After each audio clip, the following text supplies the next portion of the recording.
তাড়াতাড়ি কর। আচ্ছা স্যার। হ্যাঁ এইটা কি? আরে বাপরে, এগুলো তো মনে হচ্ছে অনেক দামি হীরা। আরে তুই কি করতেছিস? তাড়াতাড়ি কর। হ্যাঁ হ্যাঁ, এক্ষুনি করে দিতেছি সাহেব। বাপরে, এত দামি হীরা এই জুতার ভিতরে লুকিয়ে রাখছে। এত টাইম লাগাইতেছিস তুই? মনে হয় তোরে দিয়ে জুতা ছাপাইবে না, আমি চলে যাই। আরে সাহেব কথা শুনো। আরে সাহেব, আপনি তো একদম রেগেই গেলেন। এই পুরা শহরে আমার মতো মুছে আর একটাও পাইবেন না। দাঁড়ান, এক্ষুনি জুতা চকচক করে দিতেছি। না না, দরকার নেই, আমার একটা দাওয়াতে যেতে হইবে, আমি অন্য কোনো দিন করে নেব। শুধু 15 সেকেন্ড দেন আমারে, ততক্ষণে আমি সব হীরা বের করে নেব। 15 সেকেন্ডের ভিতর আপনার জুতা একদম চকচকে হয়ে যাবে। দেন আমার কাছে। আরে ভাই বলছি না, আমার কাছে সময় নেই, আমার যাইতে দেন এখান থেকে। বড় সাহেব, আর একটা অফার আছে।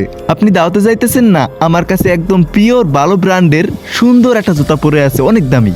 আপনি সেই জুতা পরে যান, যতক্ষণে আপনি ফিরে আসবেন ততক্ষণে আমি আপনার এই জুতা রেডি করে রাখবো। আর ভালো কথা, সেই জুতার সাইজ একদম আপনার। বন্ধুরা, তোমরা যদি আমার মতো নাচ গানের ভিডিওর থেকে ইসলামিক ভিডিও দেখতে অনেক পছন্দ করো, তাহলে ভিডিওতে একটি লাইক করে চ্যানেলটি সাবস্ক্রাইব করে দিবে। আরে না ভাই, আমার কাছে আমার জুতাই ঠিক আছে। আরে সাহেব, এই শালা এইভাবে জুতা দিবে না, আমার অন্য একটা ব্যবস্থা করতেই হবে, কারণ হিরে তো হাত থেকে ছাড়া যাবে না। এই তো একটা বুদ্ধি পাইছি। এই ছোট একটা চা দে, আর হ্যাঁ তাড়াতাড়ি দিস, আমার এক জায়গায় যাইতে হবে।